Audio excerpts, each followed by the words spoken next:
নাটোরে যুবদলের বিক্ষোভ মিছিল ও সমাবেশ অনুষ্ঠিত। দেখুন বিস্তারিত। সারা দেশে প্রশাসনের নির্লিপ্ততায় আইনশৃঙ্খলা পরিস্থিতির অবনতি, ষড়যন্ত্রমূলকভাবে দেশকে অস্থিতিশীল করার চেষ্টার প্রতিবাদে নাটোরে যুবদলের বিক্ষোভ মিছিল ও সমাবেশ অনুষ্ঠিত হয়েছে। আজ বৃহস্পতিবার কেন্দ্রীয় কর্মসূচির অংশ হিসেবে আলাইপুর জেলা বিএনপির কার্যালয়ের সামনে থেকে বেলা ১১টার দিকে নাটোর জেলা যুবদলের আয়োজনে বিক্ষোভ মিছিল বের করা হয়। বিক্ষোভ মিছিলটি প্রধান সড়ক প্রদক্ষিণ মাদ্রাসা মোড়ে এসে শেষ হয়। পরে সেখানে সমাবেশ অনুষ্ঠিত হয়।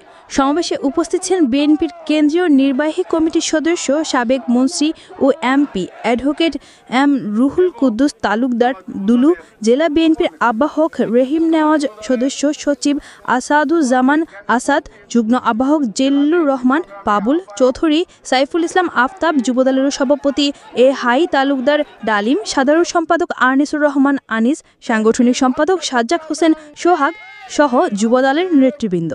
আমি পরিশেষে আবারও বলবো, সকল রাজনৈতিক দলের কাছে আমাদের আহ্বান, আপনারা এখনো সময় আছে, এখনো সুযোগ আছে।